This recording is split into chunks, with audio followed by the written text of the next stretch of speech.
This is our NFL halfway mark review show where we'll talk about, some of the biggest surprises that we've seen in our respective divisions.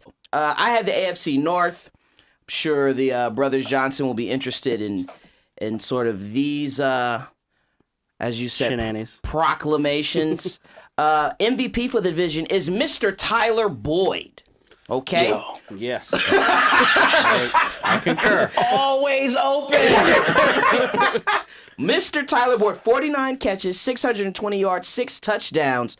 Those numbers are actually better than one Antonio Brown, and that's in 10 less targets. Tyler Boyd, what he's been able to do for Andy Dalton is he's become that release valve. Unfortunately, but also not surprisingly, Tyler Eifert went down, but the offense has continued on trucking because of Tyler. He stays getting open. He catches the ball. He was highly recruited actually out of Pittsburgh. Like when Cincinnati took him, I said, yo, that was a good pick. Yeah. He was an absolute bust last season, but he has come on strong and really has been the reason why that Cincinnati offense has been prolific and why they're 5-3 right now. So for me, he's the MVP. The biggest surprise to this point has been the fact that the Pittsburgh Steelers are at the top of the division. I spent a good 3 minutes talking about how for now, if Le'Veon Bell, if he didn't show up, that you could look at Pittsburgh as being a team that's going to be at the bottom because it's going to be disruptive.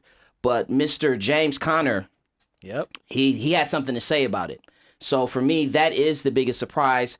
The mulligan that I have, staying with that theme, is that I said that the most important player in the division was Le'Veon Bell.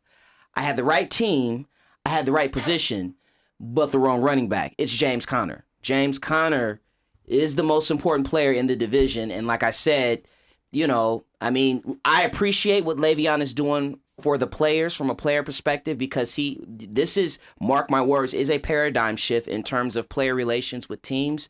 But James Conner, he has been every bit as adequate, for the Pittsburgh Steelers.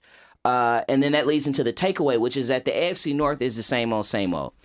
Pittsburgh's got a good offense. Their defense is trash.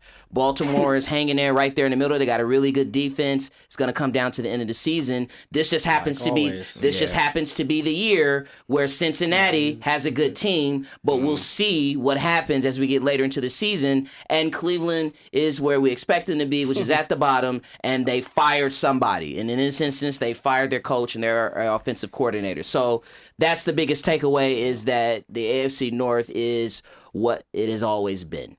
It's funny looking back at that show, though, that the conversation was, man, if Hugh can just get them to 6 wins, he might keep his job. And they'll get to 6 wins, and he's lost his job before they got to 6 wins. Yes. Will Marvin Lewis ever get fired? No, nah, he's gonna die there. Nah. And now, now with the success that they're having, it happens every 3-4 years. Unless this last 8-game stretch is abysmal. Yeah, they don't make the playoffs. Here's the thing, though. The thing about Marvin is that he did very quietly make changes both to the offensive coordinator and the defensive coordinator. So we'll see.